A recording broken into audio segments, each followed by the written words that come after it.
방송에서 제공하는 투자 정보는 투자 판단에 대한 조언입니다.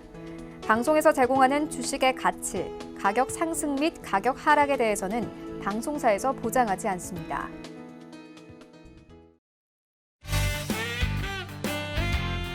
안녕하세요. 여러분들의 주식 계좌를 빵빵하게 불려드릴 주유소 1, 2부 진행의 도지은입니다. 오늘부터 여러분 좀 느끼신 점이 겁니다. 도하나의 작품이 어디 갔지 하고 생각하시는 분들을 위해서 제가 차근차근히 설명을 드릴 테니까 놀란 가슴을 진정시키시고요. 자세한 이야기는 본격적으로 좀 전문위원님들과 인사를 나눈 뒤에 이야기를 나눠보도록 하겠습니다. 그 전에 저희가 이렇게 조금씩 바뀌고 있는 이 틈에 삼행시를 보내주신 우리 시청자분이 계셔서 삼행시로 좀 오늘은 문을 열어볼까 합니다. 주유소 삼행시가 도착을 했는데 주유소는 재밌어요. 유익하고 재밌어요. 소소하고 확실한 행복 덩어리 주유소 재밌어요. 우리 시청자분이 힘나는 댓글을 또 달아주셨습니다. 이렇게 주유소는 여러분들의 의견에 귀를 기울이고 있으니까요. 오늘도 1, 2부 알차게 꾸려볼 테니까 많은 시청과 사랑 부탁드리고요. 그리고 1, 2부를 책임져 주실 오늘 도팀과 박팀의 전문위원님들 모셔보도록 하겠습니다. 위원님들 어서 오세요. 네, 오늘 좀 오셔서 깜짝 놀랐을 것 같습니다. 저의 앙숙인 박 PD님이 지금 사라지셔가지고 박 팀에 혼자 남으셨어요. 2대1로 싸우는 것도 괜찮을 것 같고요. 아니, 저희는 공정하고 공평한 방송이기 때문에 우리 박 PD님이 개인적인 사정에 의해서 조금 더 빨리 지금 자리를 뜨셨는데 금요일에는 그래도 특별한 방송을 위해서 준비를 하고 계시다고 하니까 우리 박 PD님 팬분들은 너무 큰 걱정하지 않으셔도 좋을 것 같고요. 이렇게 좀 공석이 생긴 만큼 오늘은 도팀의 수장이 아니라 저는 심판의 자격으로 어떠한 종목이 객관적으로 더 좋은 종목이고 투표를 많이 받는지 오늘은 심판의 자격으로 우리 박팀과 도팀의 전문위원님들을 응원하도록 하겠습니다.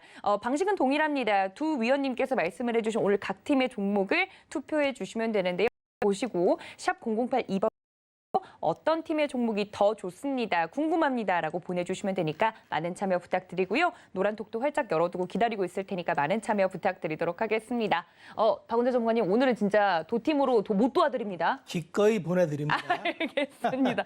좀 아쉬워하셨으면 좋겠는데요. 아니 뭐 알겠습니다. 끌어당길 수가 없네요. 그러니까요. 이게 또 2대1로 하면 또 우리 오늘 은봉색을 입으신 정지훈 전문가님 속상해 하시니까 알겠습니다. 오늘은 제가 도심판으로서 공정함에 만의를 기하도록 하겠습니다. 자, 그래서 오늘 대체 두 분의 위원님께서 준비해 주신 종목은 어떤 종목일지 여러분들 궁금하시죠? 일단 그 종목 이름들 확인해 보시죠.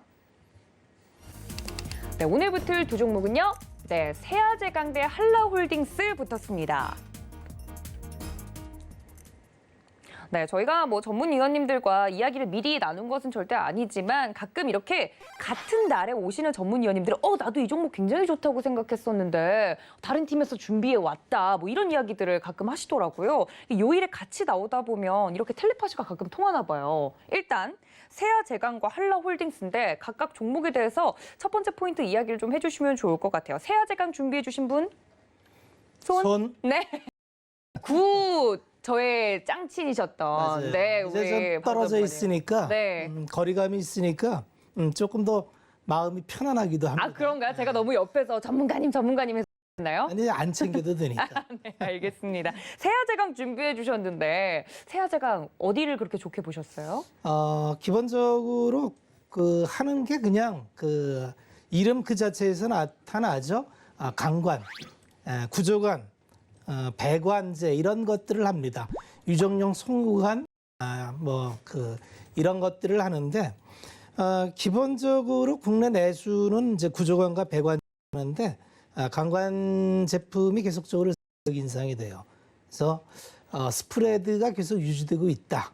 이게 첫 번째 포인트입니다. 네, 세아제강 첫 번째 포인트 바로 말씀을 해주셨는데 이 부분만 들어도 제가 지금 객관적인 자세를 유지하려고 하고 있어서 칭찬이나 편파적인 표현은 좀 자제하도록 하겠습니다. 하지만 세아제강 첫 번째 포인트만 들어도 느낌이 딱 오는데 여러분들 세아제강에 투표하시고 싶으신 분들은 샵 008 2번입니다. 자, 그렇다면 우리 정재훈 전문가님 오늘은 저희가 이제 적대적으로 만난 게 아니고 친한 척하지 마시고요. 네, 심판의 자격으로 이야기를 하고 있으니까 한라홀딩스 준비를 해주셨습니다. 어디가 그렇게 이 종목이 좋아 보이던가요? 세아제강 좋아요. 서로 돕는 건 좋지만 세아제강 좋고요. 발음을 잘해야 됩니다. 왜요? 강관. 아, 강관입니다. 관. 네, 간. 한라홀딩스는 뭐 지주사인 부분들은 다 아실 거고요. 우선 이게 만도하고 인적 분할을 한 기업이에요. 실적이 꾸준하게 증가를 해주는 그런 모습들을 좀 보여주고 있어요. 네. 화면을 좀 보시게 되면 2016년도 900억대 영업이익을 기록하고 난 이후에 역성장을 했는데 2018년도에 이제 저점을 바로 찍고 위에요. 네. 흑자로 이게 턴어라운드가 됐어요. 근데 이제 작년 코로나 때에도 불구하고 안 좋은 상황임에도 불구하고 900억대의 실적 증가를 좀 보였었고요. 올해 같은 경우는 이제 1000억대를 좀 돌파를 해서 1200억대의 영업이익을 예상을 하고 있어요. 네. 매출에 대한 부분들이 좀 감소가 된 그런 부분들이 있지만 수익성으로 좀 극복을 했던 그런 상황이라면 올해 같은 경우는 이제 매출까지도 같이 늘어나는 그런 모습들을 좀 보이면서 성장을 해 나갈 거다. 근데 이제 그렇게 되면 이제 실적이 좋아지겠죠. 어떠한 부분들로 좋아질 건가 그 부분은 차차 좀 말씀을 드리도록 하겠습니다. 알겠습니다. 세아제강과 한라홀딩스 오늘 두 종목이 붙었는데 여러분들 어떤 종목이 더 와닿는지 궁금합니다. 샵 0082번으로 어떤 종목이 더 끌린다 이렇게 써서 보내주시면 실시간으로 계속 집계가 될 예정이니까 많은 참여 부탁드리도록 하겠습니다. 두 종목에 대한 투자 포인트는 방송 중간중간에 다시 들어보도록 하고요. 여러분들의 많은 참여와 투표 부탁드리도록 하겠습니다. 넘어가기 전에 이제 박팀의 수장이었던 박 PD님께 우리 정재훈 전문가님 이렇게 두 분의 케미가 대단하셨잖아요. 그래서 보고 계실 텐데 영상 편지 한번 보내주시면 눈가가 좀 촉촉해지지 않을까. 한번 진심으로 그러니까 사랑했잖아요.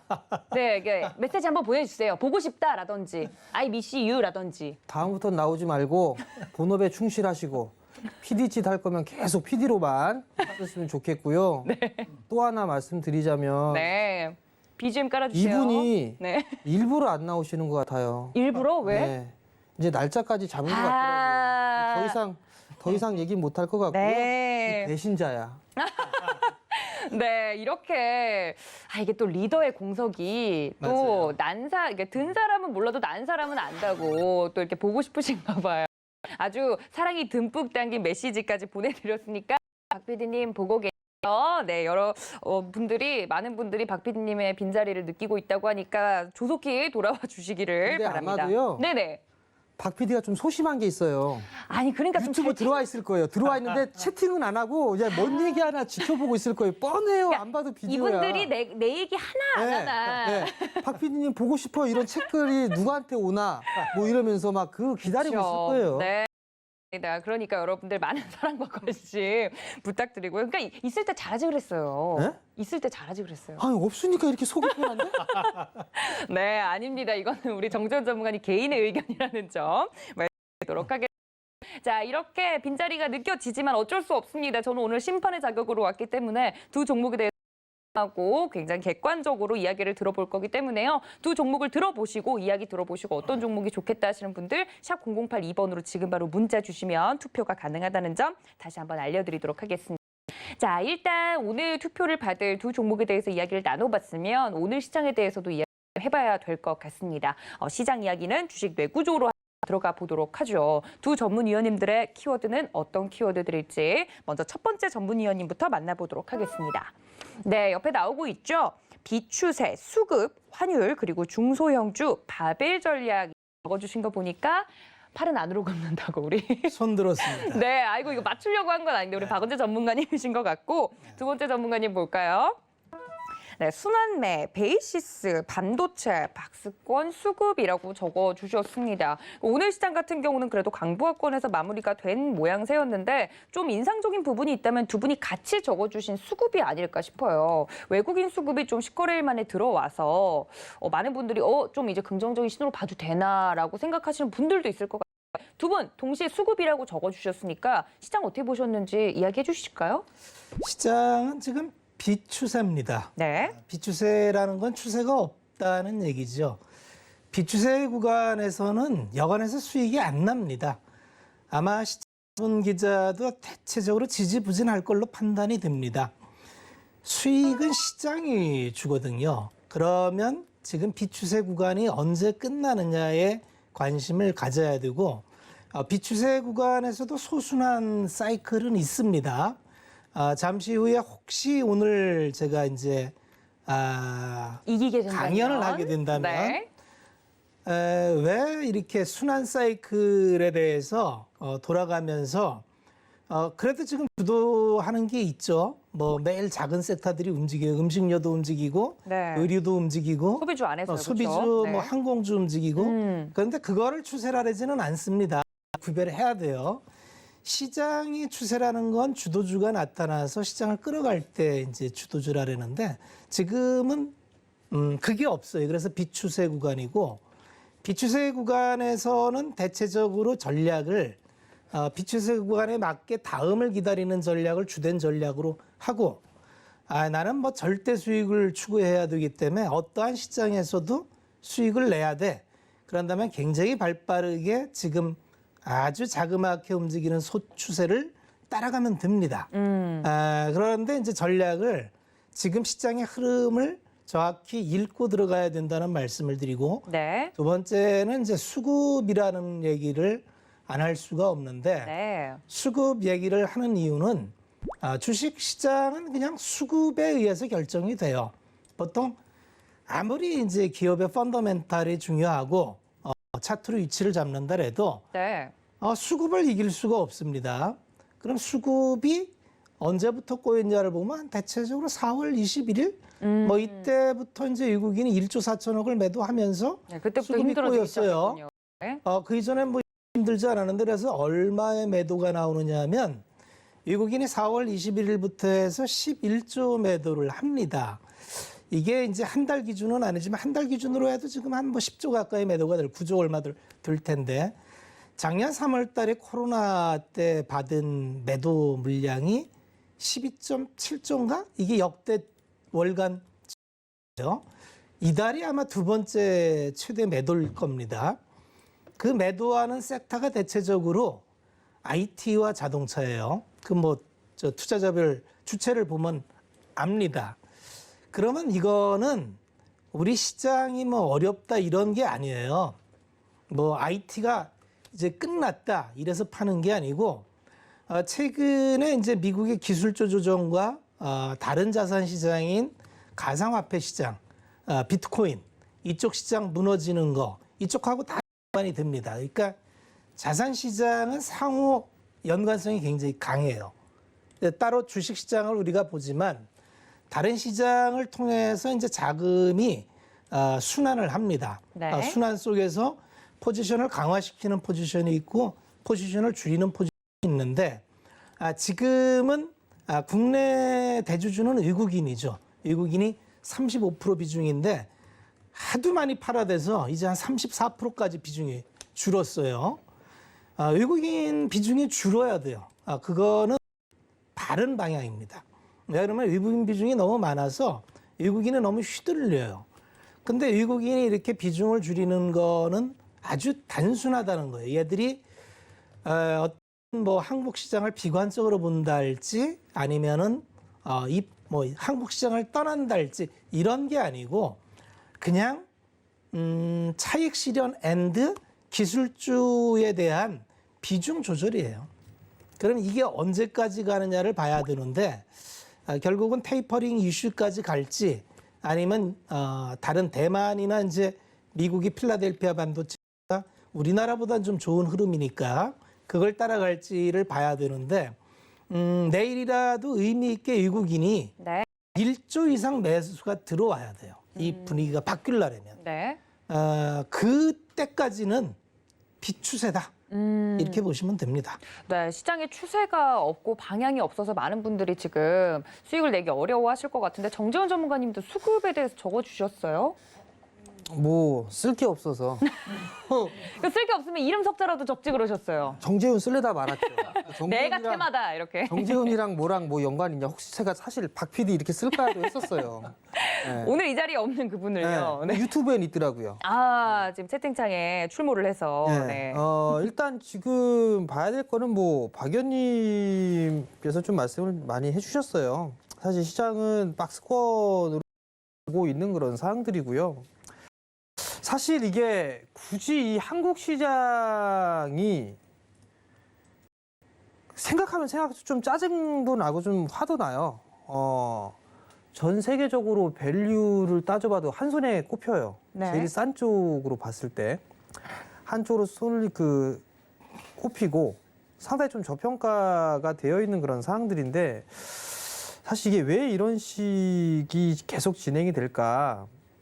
그건 어쩔 수 없이 뭐 이게 수출적인 그런 부분들로 좀 먹고 이렇게 살고 있다. 그렇게부터 보니까 중국의 눈치도 봐야 되고 미국의 눈치도 보는 사실 이게 수출의 동향 경기에 따라서 상당히 이게 들쭉날쭉하기 때문에 그런가 뭐 여러 가지 좀 생각들을 하고 있는데 어찌됐든 간에 시장은 박스권으로 좀 보고 있는 그런 상황들이에요. 그 상황에서 베이시스하고 수급 뭐 이런 부분들을 좀 말씀을 드렸는데 잠깐 여기서 이게 베이시스를 좀 잠깐 보시게 되면 이 맨 우측에 보면 베이시스라고 써 있을 거예요.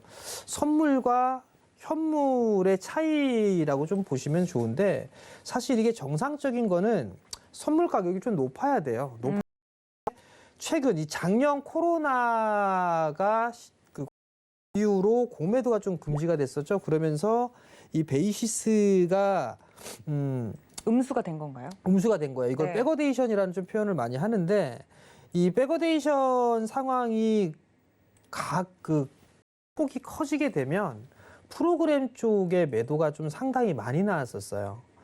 대체 단적으로 보게 되면 5월 11일이나 5월 12일 같은 경우를 보게 되면 베이시스 폭이 좀 상당히 벌어졌는데 이때 당시에 프로그램 매도가 좀 상당히 많이 나왔었거든요. 그럼 시장이 비정상적이란 말인가요? 그렇죠. 아, 그러니까 이제 네. 비차익 쪽에서 이게 공매도가 많이 나오고 하잖아요. 그 부분들은 대부분 다 비차익 쪽에서 나온다라고 보시면 될 것 같아요. 그러니까 베이시스의 차이가 너무 크다 보니까 프로그램 매도가 유발이 되는 그런 모습들이 계속 나왔었거든요. 근데 오늘 어찌됐든 간에 베이시스가 좀 살짝 돌아섰어요. 살짝 돌아서면서 비차익 쪽과 차익 쪽의 매수가 좀 들어왔는데 이 베이시스가 계속 이런 상태로 콘텐고 상태로 유지가 되는지를 좀 체크를 해봐야 되지 않을까 싶어요. 만약에 이게 또 베이시스가 음으로 백어데이션으로 좀 진행이 된다라면 아무래도 프로그램 쪽에 있어서의 매도는 계속적으로 좀 나오지 않을까라고 좀 보여지고요. 수급적으로 부분들을 좀 보게 되면 모처럼 만에 외국인 쪽에서 매수가 좀 들어왔어요. 네, 거금 19일 만에. 714억. 거금 714억 들어왔습니다. 네. 어마무시한 큰 돈이죠. 714억.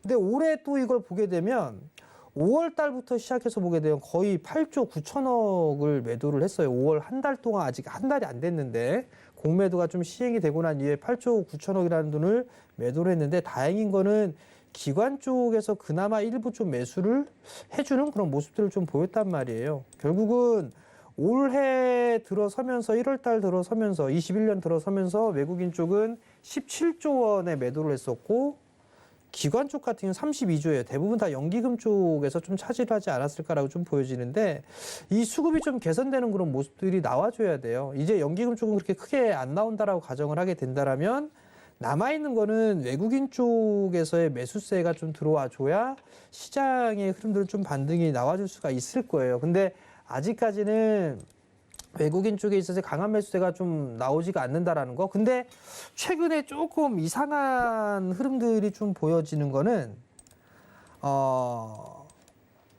베트남이에요. 베트남이요? 네, 베트남 지수 사상 최고치를 찍었습니다.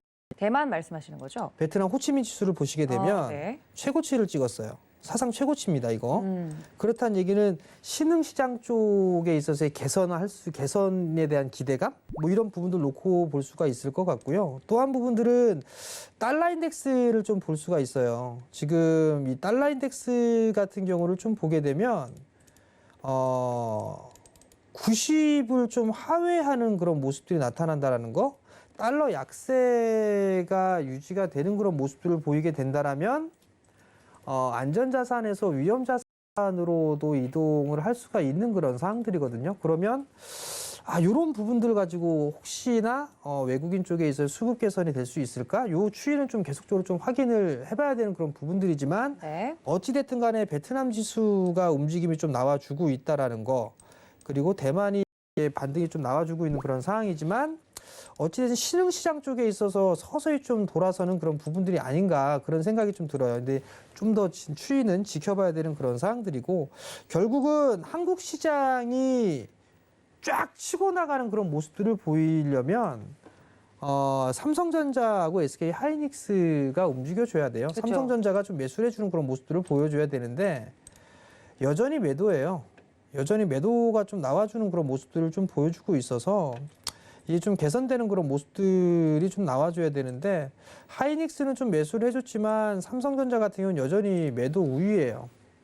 그렇기 때문에 시장은 좀 약한 그런 모습들을 좀 보여주게 되고 그러면 결국에는 시장은 여전히 좀 박스로 볼 수밖에 없는 그런 상황들이에요. 여기서 이제 보게 되면 아마 개인 투자자분들이 그냥 그나마 제일 관심이 있는 그런 부분들이 반도체 쪽하고 뭐 여러 가지가 있을 거예요. 반도체, 2차 전지 뭐 이런 쪽이 될 것 같은데 중문 섹터는 아니에요. 네. 왜냐하면 삼성전자가 쏟아붓는 거 미국에만 쏟아붓는 게 20조란 말이죠.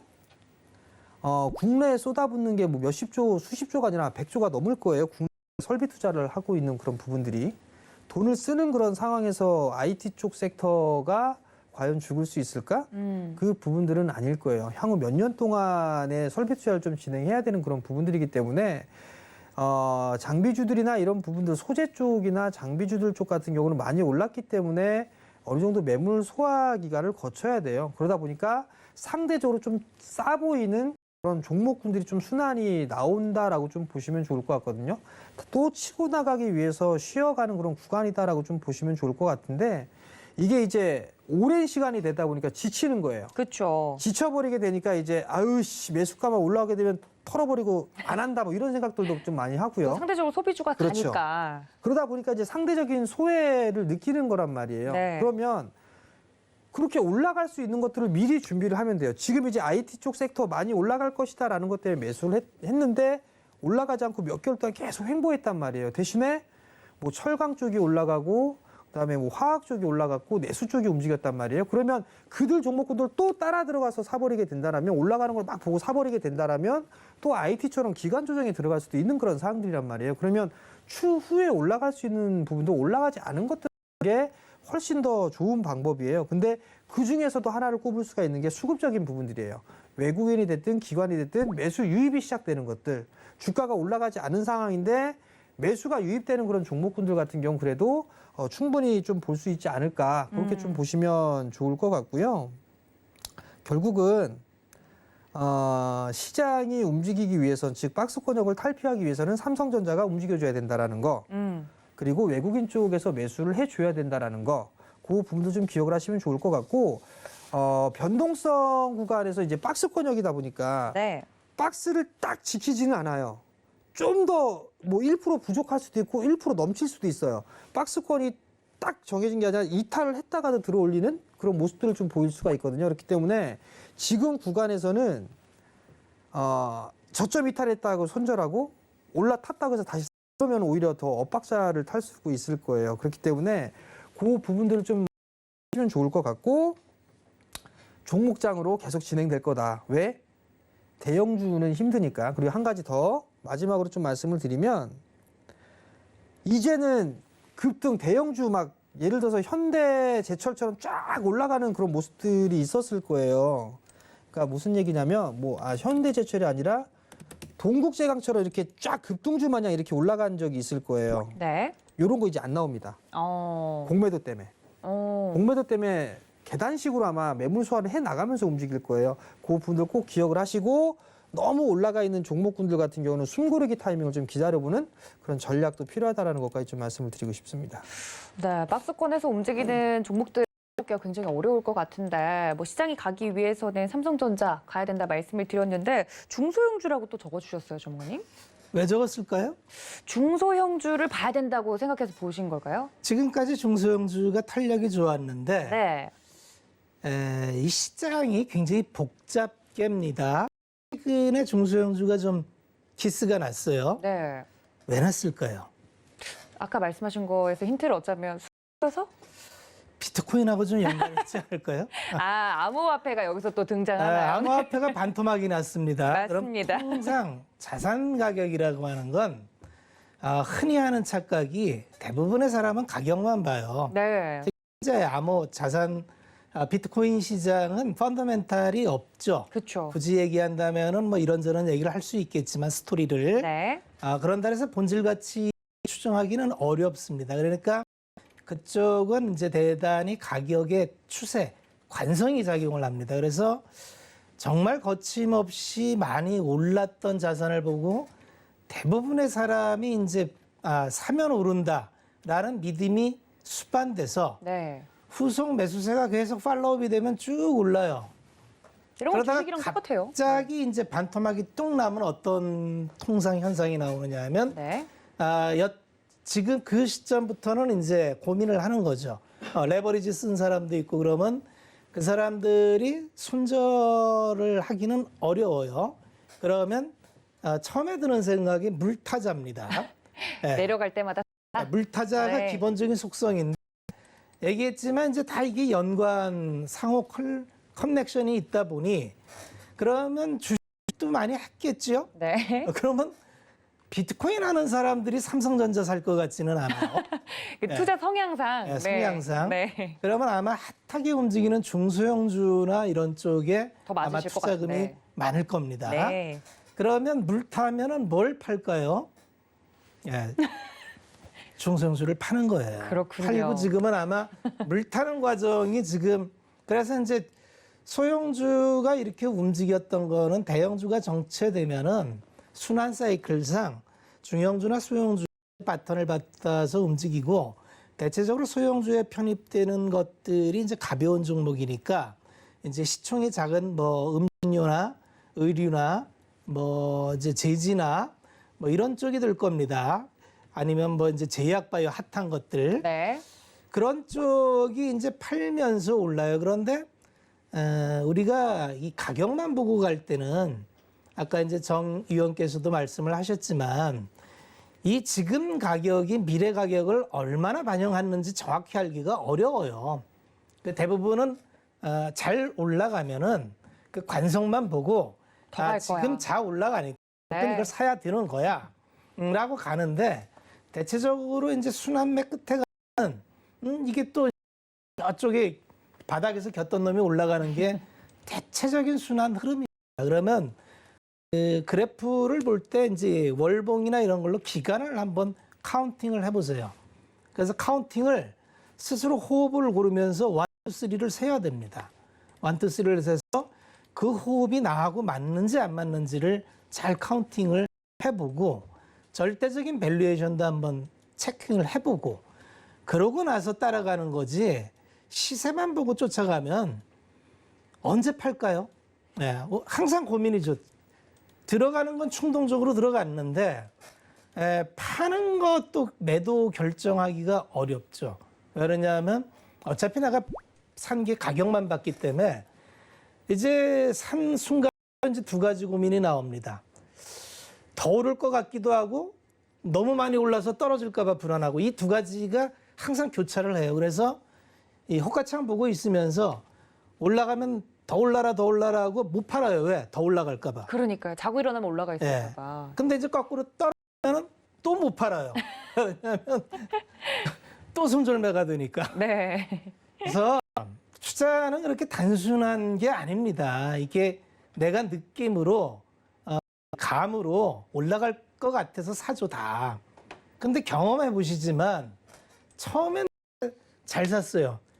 아마 사자마자 물리는 경우보다는 사놓고 대체적으로 한 5 내지 10% 정도는 올라가는 사이클을 많이 경험할 텐데 주식하면서 5 내지 10% 보고 들어가지는 않잖아요. 그래도 한 20%는 먹어야지 이러고 들어갈 텐데 그렇게 경험하기가 그렇게 쉬운 경험은 아니죠. 더군다나 이제 상승을 한 초기에 들어간 게 아니라 한 3차 상승 아주 가파른 사다리 올라탈 때는 그 타이밍 잡기가 쉽지가 않습니다.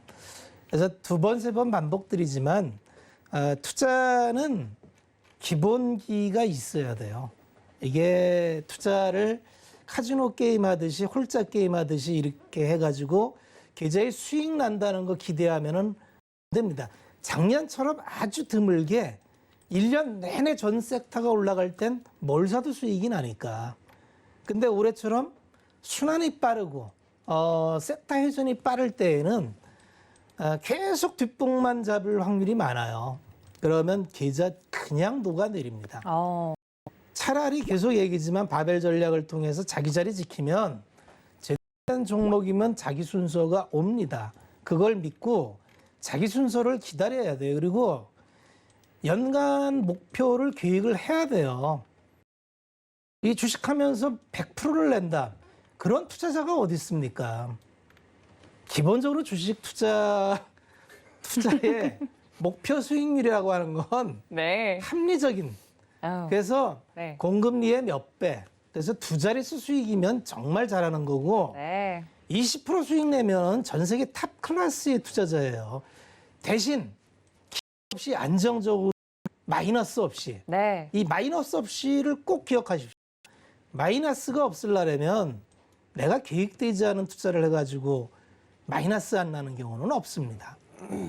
다시 한번 백투더 베이직 하지만 투자를 아직도 그렇게 내 느낌으로 하고 방송 보면서 이 전문가도 찍는 거죠. 이 전문가는 잘 맞추니까 한번 들어가 봐. 근데 참 엇박자라는 게 아는데 네. 확률이 높은 전문가도 꼭 그 안 좋은 종목 들어갈 때가 많아요.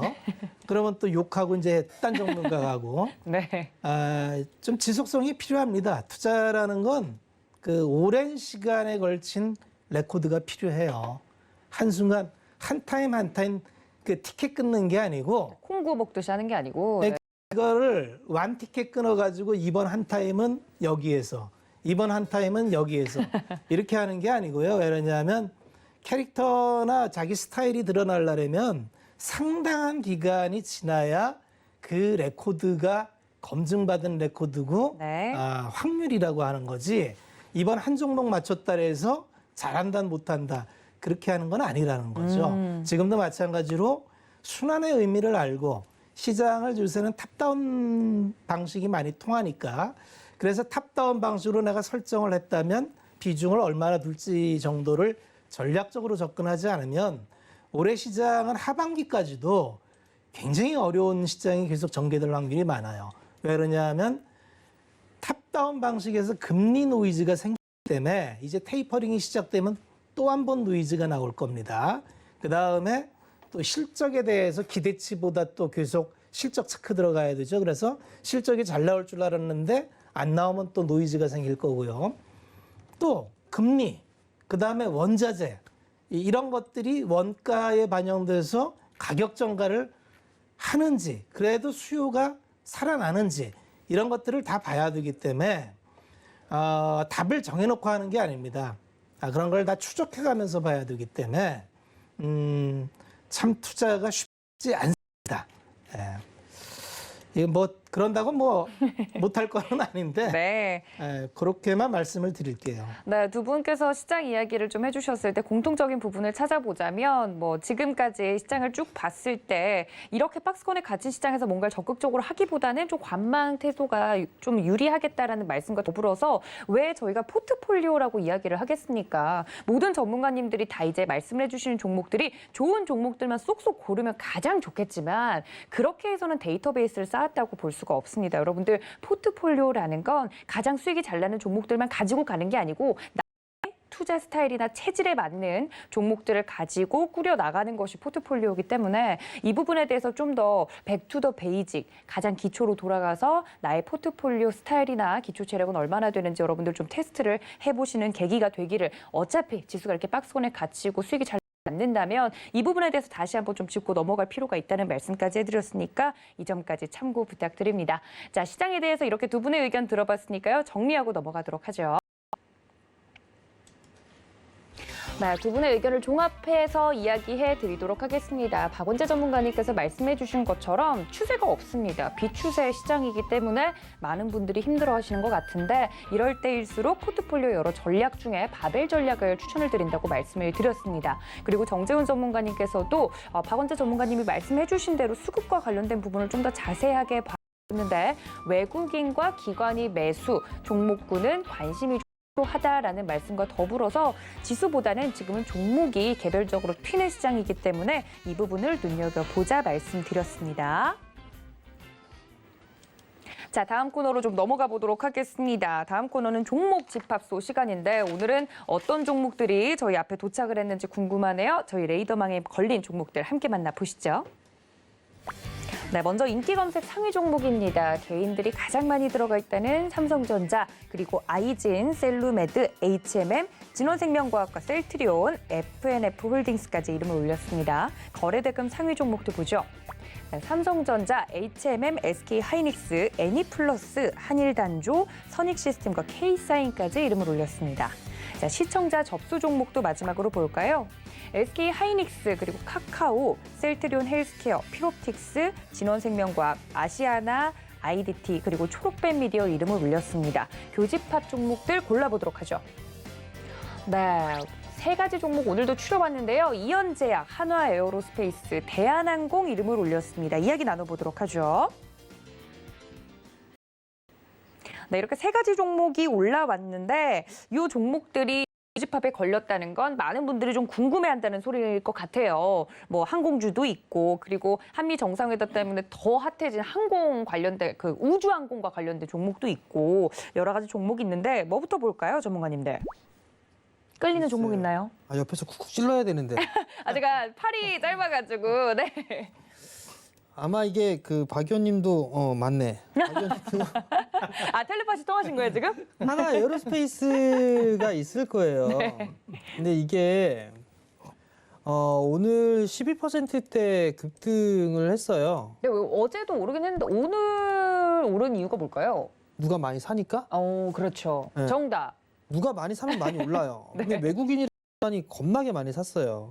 그러니까 이게 이유를 보면 미사일에 대한 이 한도 해제? 네. 이 부분들의 영향이 좀 제일 큰 그런 들인 것 같고요. 그러니까 이게 뭔가 이슈나 재료가 없다 보니까 미사일 한도 해제 이 부분들에 있어서 수급이 싹 몰려 있는 그런 상황이라고 좀 보시면 돼요. 그러니까 시장이 지금 지수는 갇혀 있다 보니까 재료라든가 이슈가 있는 그런 기업들 같은 경우는 다 이게 매수세가 좀 집중되는 그런 모습들을 좀 보여주고 있는데, 사실 지주사로만 놓고 보게 되면 한화가 제일 못 갔어요.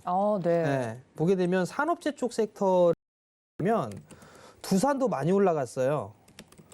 효성도 많이 올라갔고요. 그렇죠. 근데 한화는 길바닥에 껌딱지 마냥 딱 하고 붙어 있는 상황이에요. 한화가 방산 쪽 섹터 길바닥에 껌딱 붙어 있는 거 못 봤어요? 아, 저 어렸을 때 이거 긁는 거 봉사활동으로 많이 했어요. 네. 뭐 알바도 이거 했었어요. 네, 근데 이게 한화가 이게 이 방산 쪽의 계열사들이 좀 있어요. 네. 우주항공 쪽 사업도 하고 있고 미사일이라든가 이런 방산 쪽의 사업을 좀 많이 하고 있는데, 아무래도 이 부분들에 있어서는 하나그룹이 최대 수혜를 좀 받을 예상을 하거든요. 그러면 이제 긴 관점으로 좀 봐야 되겠죠. 이게 뚝딱 해갖고 할 수 있는 그런 부분은 아니니까 이제 국방비에 대한 이 증액이라든가 이런 부분들에서 뭐 개발을 계속적으로 진행을 하겠죠. 그러면 그러한 영향 때문에 전반적으로 이 방산 쪽이나 우주항공 쪽의 관련주는 다 올라가는 그런 사항들인데, 한도 해제를 함으로 인해서 로켓을 쏠 수가 있게 되고 그게 이제 항공우주 쪽으로도 이게 확장이 좀 될 수가 있는 그런 사항들이란 말이에요. 거기다가 이제 그거를 개발하게 되면 이제 탄도미사일이라든가 이런 건 자연스럽게 만들 수가 있는 그런 사항들이고, 네. 그렇기 때문에 하나는 저는 개인적으로 제일 이 수혜를 좀 받을 수 있다. 그래서 제가 오늘 원래 하나를 갖고 올까 했었어요. 아, 후보군 중에 하나였군요. 네, 후보군 중에 하나였었어요. 근데 네. 이게 그렇게 강하지가 않더라고요. 좀만 더 지켜보고 해야겠다. 일단은 제껴놨는데, 네. 어찌됐든 간에 이건 관심 있게 좀 보셔야 될 것 같고, 나는 많이 올라가 있는 종목군들보다 좀 안전한 거를 하고 싶다라고 하게 되면 저는 하나 같은 종목도 좀 나쁘지는 않다고 봐요. 다만 아쉬운 부분들은 네. 이 회사는 지주사인데 배당이 찔끔 줘요. 아, 네. 그게 좀 마음에 안 들어서 매력이 살짝 떨어지네요. 네. 매력이 떨어져요. 은행이자밖에 안 돼요. 은행이자 좀 더 받나? 뭐그 정도밖에 안 돼서 일단 탈락시켰는데, 어찌됐든 간에 순환매적인 관점으로 인해서 흐름들은 좀 당분간 더 나올 수가 있을 거고 제 개인적인 생각은 하나그룹주가 저는 최대 수혜가 되지 않을까 저는 그렇게 좀 예상을 하고 있습니다. 개인적으로 궁금한 건데 그 일론 머스크의 입 한마디에 뭐 전 세계 시장이 좀 들썩이고 있지 않습니까? 사람은 작전을 하게끔 만들어가는 것 같아요. 진정하세요. 네, 그분을 이야기하고자 하는 게 아니라 이제 그분의 이상향이 그 우주 항공과 관련된 부분에 굉장히 꽂혀 계신 것 같더라고요. 요즘은 도지코인에 꽂혀 있는 것 같더라고요. 제가 이름이 저랑 비슷할 때부터 좀 알아보긴 했는데 마음에 안 들어요. 코인과 뭐 더불어서 이 우주 항공과 관련돼서 좀 큰 영향을 그려서 테마주가 또 형성이 되지 않았습니까? 이 부분에 대해서는 좀 긍정적으로 그거 자체만 일론 머스크를 떼고 생각했을 때 그 부분은 어떻게 생각하세요?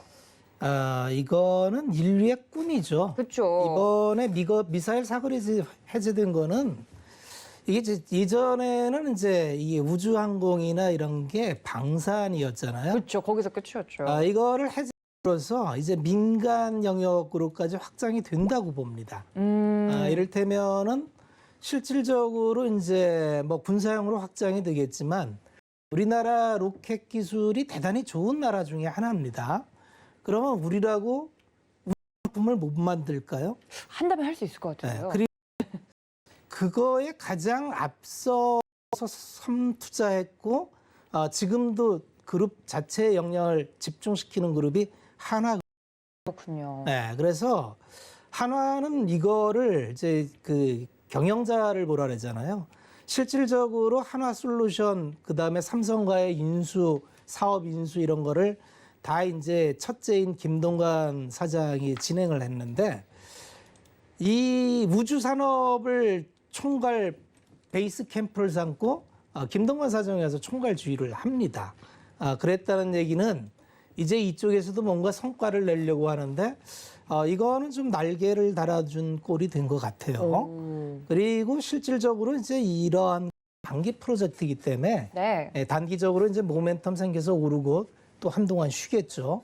왜 그러냐면 바로 매칭되지는 않고 네. 좀 뭔가 프로젝트가 크기 때문에 뭐 최근에 오늘은 뭐 이제 뭐 GM하고 뭐 엔진 뭐 이런 거 계약건이 나왔겠지만 기술이 축적되면 될수록 또 이제 민간 항공 수요도 복구가 될 거고 네. 그런 측면에서 관심 있게 보면은 나쁘지 않고 특히 이제 그룹 지주 한화 좀 잠재력이 좀 있긴 있을 겁니다. 네. 좀 지켜보면 좋겠다.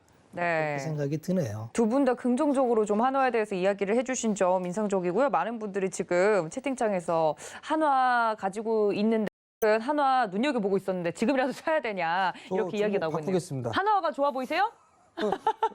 지금 뭐 하고 계시나 봤더니 한화를 열심히 때려보고 계시더라고요. 한화 좋으세요? 좋죠. 네, 그럼 다음 해당이 주는 직불이라 문제죠.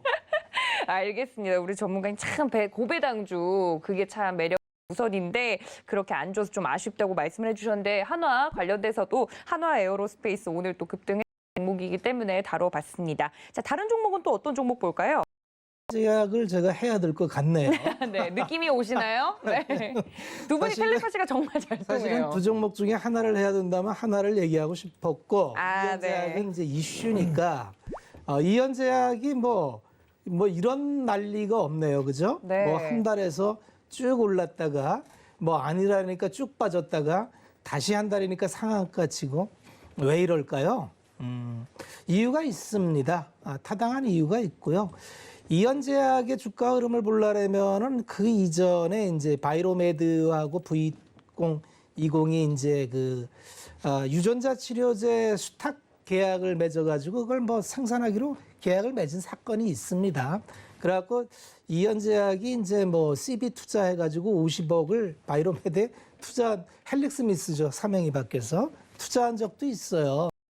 그런 이제 그 독점이 아니라고 이런 거 갖고 뭐 소송까지 걸었다가 어쨌든 우여곡절 끝에 이제 그게 깨집니다. 그래서 아주 다행인 게 그 50억 투자한 걸 고가에 잘 팔아요. 그래갖고 1,000억을 잘 챙겼습니다. 돈이 많이 생겼어요. 그리고 생산시설이 청주에 있는데 그건 뭐 그 계약이 깨졌다 해서 안 할 거 아니니까 유전자 치료제 공장을 CMP 그 공정에 맞게 GMP 공정에 맞게 잘 만들어 놨어요. 그래갖고 이제 이제나 저제나 뭐 좀 받을까 뭐 이러고 있던 차에 터진 거죠.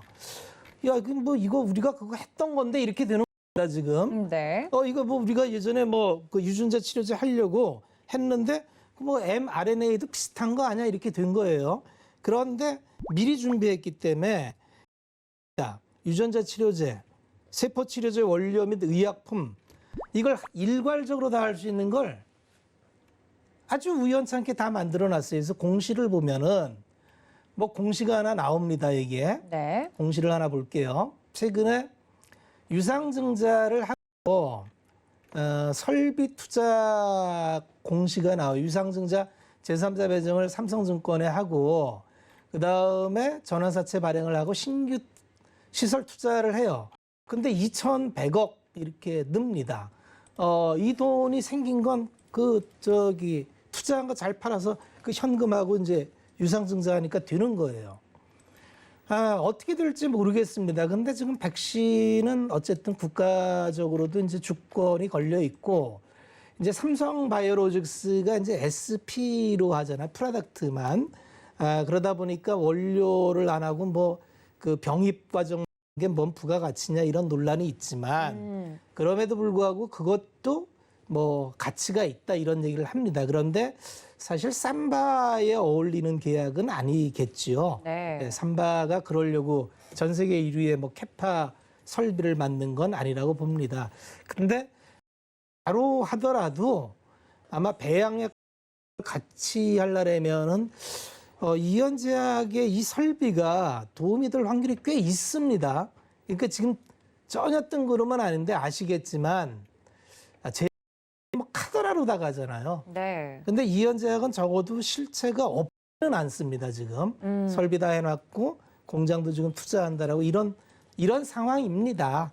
내용은 아시다시피, 뭐, 그 백신, 뭐, mRNA를 이제 주문 수탁을 받아서 우리는 생산할 수 있다 이러는 중이니까, 그렇게 본다면은 뭐 지금 이현제약의 시가총액이 6,700억인데, 만약에 위탁 생산처로 결정된다면 우리가 이제 그 몇 개 회사가 있죠.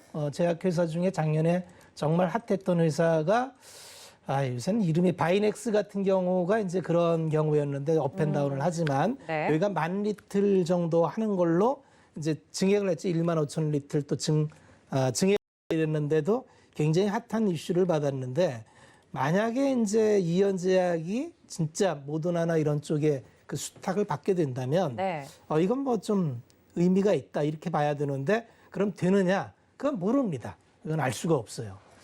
그래서 그냥 이러한 스토리가 있다는 것만 소개를 시켜드리려고. 네. 그러면 뭐 주식 불패해선 하느냐? 저희는 이런 거 안 하는 거 아시잖아요. 그렇습니다. 내용은. 네, 알겠습니다. 오늘 또 특징적으로 움직였던 이현제약에 대해서 이야기를 해주셨습니다.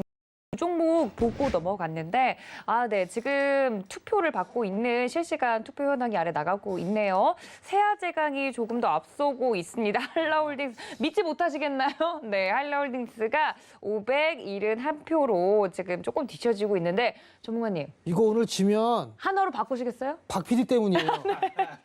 그러니까 오늘 박팀이 지면 신고할 거야 내가. 네, 박팀의 수장이 지금 부재 때문에 이거는 박 PD님 탓이다. 그 분노를 담아서 한라홀딩스 이야기 한번 해주시죠. 투자 포인트 두 번째.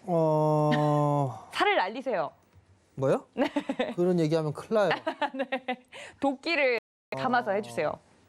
지난주에 그 말씀을 드렸던 게 어쩔 수 없는 한국전력이었었어요. 어쩔 수 없는이라뇨. 네. 이 배당이 올해 작년에 4조 4천억, 아니 4조 4천억인다. 4.4% 좀 나왔거든요. 네.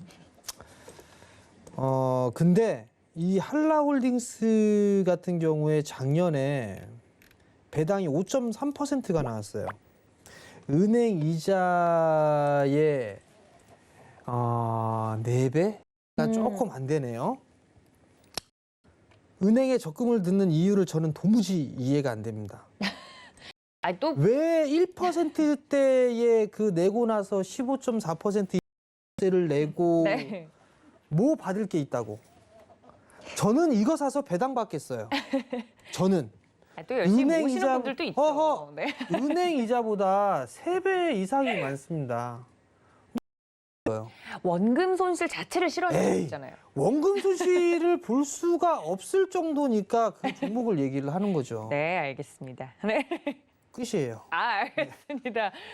고배당주에서 이미 KO다. 뭐 이렇게 이야기를 해주셨는데, 맞습니다. 근데 요즘 이제 주식시장에 참여를 해서 자꾸 원금을 이제 손실이 나는 분들, 원금 손실이 나는 분들은 그냥 우스갯소리로 그런 얘기 하더라고요. 원금 손실이 없는 적금 예금이라는 그런 전설의 상품이 있다더라. 뭐 이런 이야기를 우스갯소리로 하던데. 아니, 주식은 원금 네. 손실을 볼 수가 있어요. 음. 근데 이게 이제 바꿔서 보면 돼요. 자, 예를 들어서 네네. 물가 상승률이 2%예요. 네. 근데 은행 이자가 1.5%예요. 음흠. 근데 내가 이자를 받았을 때는 내 원금보다 조금 더 주기 때문에 그렇죠. 많이 받은 그게 것처럼 느껴지는 좋은 걸로 거지. 네. 많은 걸로 느껴져요. 근데 물가 상승률을 감안하게 되면 그건 손실이에요. 이래서 그렇게 중요합니다. 네. 투자에 대한 부분들 같은 경우도 뭐 주식을 샀는데 이게 빠지면 손실이잖아요. 그렇죠. 네. 근데 계속 이 손실만 보고 있어요. 근데 예를 들어서 나는 은행 적금 정말 뭐 큰 돈을 예를 들어서 100억을 억 단위로. 네. 빡 하고 은행에다 예치를 시켜놨어요. 네. 한 20년? 너무 좋겠다. 네. 매년 1.5% 그거 받아봐가 뭐 할 거냐 이거예요. 100억이면 상당히 많구나. 그러니까요. 근데 어찌됐든 하게 되면 5%가 넘는단 말이에요. 그렇죠. 배당이. 고배당주. 네. 20년만 받으면 원금 다 받네요. 네, 사회 초년생으로서 지금 혼나고 있습니다. 네. 투자를 어렵게 생각하면 안 돼요. 네. 투자는 계속 말씀드리지만 내 투자한 금액의 담보 가치가 확보가 되고 네. 그다음에 이제 내 자산 가치를 유지 보존하는 거 이게 이제 투자의 목적인데 우리가 왜 캐시 앤 트래시라는 얘기를 하냐면 네. 지금의 공금리는 물가 상승을 못 잡잖아요. 그러면 그렇죠. 캐시를 갖고 있는 거는 내 자산 가치가 계속적으로 줄어나가니까 이를테면 뭐 아파트를 샀어. 그랬더니 따블이 갔어. 캐시는 그냥 제자리야. 그렇죠. 왜 우리가 영혼을 끌어모아서 자산을 팔려면 그것도 가격을 보고 따라간 거예요. 그렇죠. 가격의 본질 가치를 근데 계산할 수 있는 게 우리가 투자를 좀 합리적으로 생각하면은 이를테면 지주회사들이 이제 재평가를 받는데 PBR이라는 건 청산 가치라는 건 다 알잖아요. 그러면 이게 담보입니다. 어렵게 생각할 거 없이 그 회사가 청산할 일은 없지만 내가 원래 채권자 배당 주고 주주는 후인데 아니 뭐 PBR 0.5인데 청산하면 내가 2배로 받아요. 네. 예? 2배로 받고 그럼 담보가 되고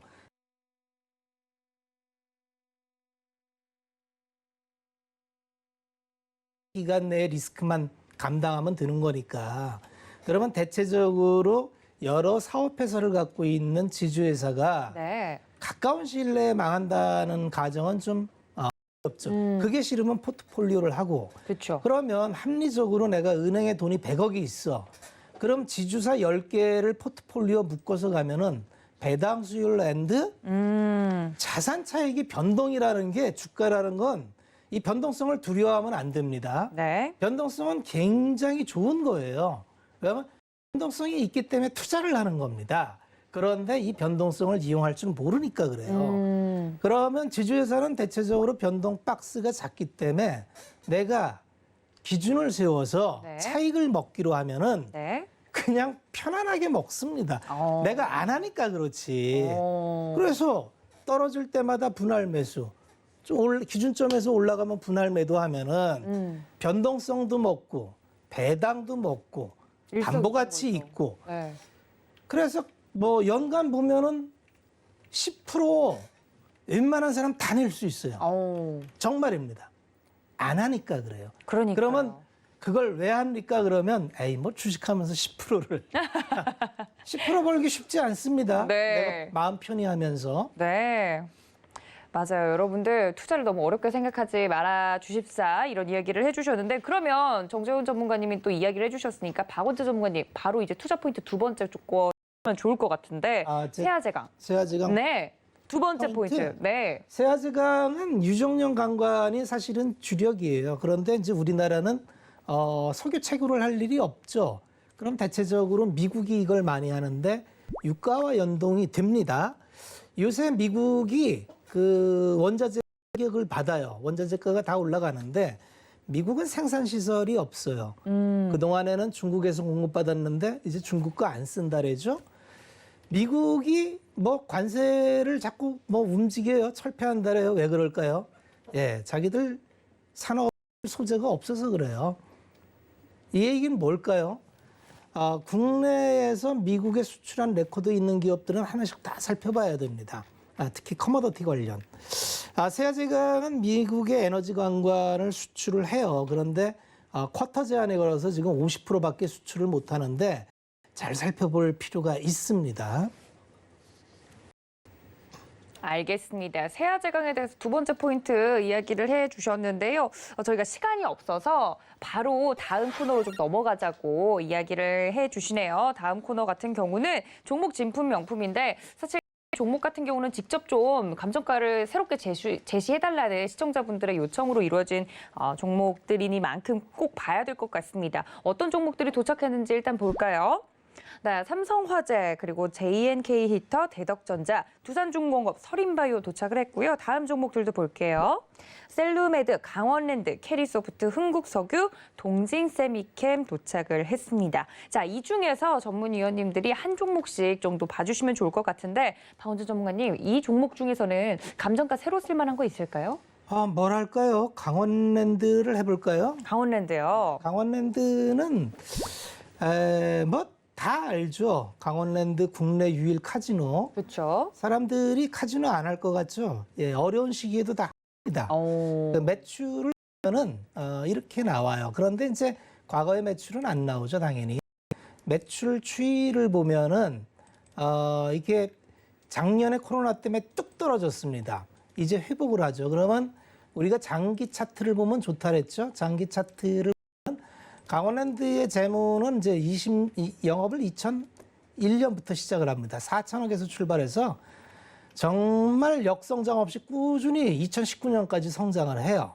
그리고 연평균 뭐 한 4천억, 5천억, 6천억 이렇게 이익을 내서 드라백이 좋을 때는 뭐 한 15% 이렇게 ROE가 나왔었는데 이제 작년에 폭망을 했죠. 이제 백신을 우리도 맞으면 하반기부터는 어차피 돌아옵니다. 수요가 그대로 있으니까. 그러면 시간이 지나면 올라올 수밖에 없는데 과거에 이제 평가를 받았던 PBR을 보면은 과거에 PBR 높이 받았을 때 대체적으로 뭐 줄어들긴 했어도 2.59배 이렇게 받는데 요새 PBR이 얼마 받니? PBR은 청산 가치라 그랬죠. 이게 프리미엄이에요. PBR은 그냥 프리미엄이다 이렇게 보시면 됩니다. 요새 1.6배예요. 그러니까 지금 싸요. 실적은 아직 회복이 안 됐는데 근데 우리가 이제 확정적 사건이라는 게 있어요. 어차피 회복되는 과정을 간다. 그러면 강원랜드는 지금보다 더 나빠질 일은 없겠죠. 그리고 어려울 때 구조조정을 해놨기 때문에 고정비를 많이 다운시켰을 거예요. 대체적으로 이제 업황이 돌아서면 기저효과 앤드 ROE가 꽤 높아질 확률이 많겠죠. 목표가를 잡아달라 하셨으니까 이런 때는 목표가는 네. 긴 차트를 보면 좋습니다. 주봉을 길게 이렇게 늘어뜨려 보면은 대체적으로 뭐 한 번 다음에 올라가면은 뭐 3만 원 수준 올라가고 3만 5천 원까지 그냥 보여요. 그냥 좀 길게 가면 뭐 3만 5천 원 편해 보이고요. 짧게 본다면은 그냥 3만 2천 원 네. 이렇게 보고 그냥 끌고 가면은 그냥 되겠다 이런 말씀을 드리겠습니다. 알겠습니다. 종목 진품 명품 첫 번째 종목 강원랜드 정리하고 넘어가도록 하겠습니다. 네, 강원랜드에 대해서 이야기를 해주셨는데 첫 번째 이제 목표가로 감정가 32,000원 말씀을 드렸습니다. 자, 그럼 정리해 보도록 하죠. 강원랜드 이렇게 힘든 시기에도 강원랜드를 가는 분들이 있다 이야기를 해주시면서 회복될 것이다 라고 자세하게 좀 설명을 해드렸으니까 이 점까지 참고 부탁드립니다. 자, 그럼 정재훈 전문가님도 한 종목 봐주시면 좋을 것 같은데 어떤 종목이 좀 느낌이 오시나요? 예. 한화 말고요. 인이어로요. 네. 짧게 하래요. 막 짜증을 내면서 아유, 아니요. 안 들리셨을까봐 그랬겠죠. 짧게 해야 될 것 같아요. 네, 이 악물지 마시고요. 네. 두산중공업을 좀 봐야 되지 않을까 싶은데 네. 이것도 마찬가지로 수혜예요. 원자력 발전 쪽에 있어서 미국과 협력을 하기로 했다라는 그런 부분들인데 아마 이게 중국과 러시아 쪽의 협력 부분들을 어느 정도 이거를 뭐라고 해야 되죠? 견제하기 위한 네. 그런 부분들이 아닌가라고 좀 판단이 되고요. 아마 수혜가 좀 될 거예요. 그중에서 이 두산중공업 쪽 같은 경우는 조선 쪽 사업도 하고 있지만 발전 쪽에 있어서의 기술력도 좀 상당히 많이 갖고 있어요. 제 개인적인 생각은 이번 정부에서 최대로 피해를 본 그룹주가 두산그룹이 아닌가라고 좀 개인적으로 생각을 해요. 상당히 좀 좋은 기술을 가지고 있는데 원자력 발전 쪽에 있어서 오히려 없애고 있죠. 유럽이나 미국이나 일본이나 중국이나 다 늘리고 있는데 왜 우리나라만 저렇게 줄이나 몰라요. 어찌됐든 정책은 바뀔 것 같습니다. 그러면 두산중공업 봐야 된다. 그렇게 좀 말씀을 드리고 싶고요. 네. 뭐 앞자리 숫자 바뀔 정도 때까지는 무난하게 움직일까 싶어요. 1분기 실적을 봐도 상당히 좀 좋게 나왔어요. 그렇다는 얘기는 추가적인 상승이 좀 나올 수 있다라는 부분들을 좀 볼 수가 있을 거고 단기적인 시각보다는 좀 여유 있게 볼 수 있는 그런 시각이 좀 중요하지 않나라고 좀 판단이 되거든요. 그렇기 때문에 긴관점으로 좀 보게 된다라면 아마 정책적인 변화 나올 수가 있을 것 같아요. 그렇기 네. 때문에 긴 관점으로 보게 되면 조정 시에는 좀 관심 있게 봐도 좋다. 그렇게 좀 말씀을 드리고 싶습니다. 네, 그렇다면 감정가 같은 경우는 앞자리 수가 바뀌는 2만 원 선까지 볼만하다. 인여로 왜 감정가를 얘기 안 해줬느냐 네. 이렇게 얘기를 하는데요. 이 PD님이 제가 한번 짚어드렸죠. 방송에 있어서 집중을 안 하시는 것 네, 같아요. 여러분. 앞자리가 바뀌는 얘기는 1에서 2차로 두산중공업에 바뀐다는 대해서 이야기를 해주셨는데 정지우 전문가님께서 이야기를 해주신 것처럼 전 세계 석탄을 하려면 원전의 힘이 그러니까 원전의 힘이 필요하다. 그럼요. 너무 급하세요, 우리 정지우 전문가. 제가 그렇게 정리를 드렸는데 두산중공업 저희가 정리하고 넘어가도록 하겠습니다. 감정가 말씀을 드렸는데요. 감정가 앞자리 수가 바뀌는 2만 원 선까지는 긴 호흡에서 볼만하다 말씀을 드렸고 한 줄 정리도 해볼까요? 네, 실적 개선세 지속될 듯 대신 좀 천천히 말씀을 드렸습니다. 네, 벌써 1부 마칠 시간이 됐습니다. 여러분들 두 가지 종목 중에 선택을 해주셔야 되는데요. 문자 샵 0082번으로 여러분들의 종목을 투표해 주신다면 2부에는 그 승자가 공개가 됩니다. 여러분 많은 참여와 사랑 부탁드리고요. 또 본 방송에서 제공해 드린 정보는 투자 판단에 대한 조언일 뿐 해당 주식의 가치나 수익을 보장하고 있지 않다는 점까지 알려드리면서 저는 잠시 쉬었다가 두 분의 위원님과 함께 다시 돌아오겠습니다. 채널 고정.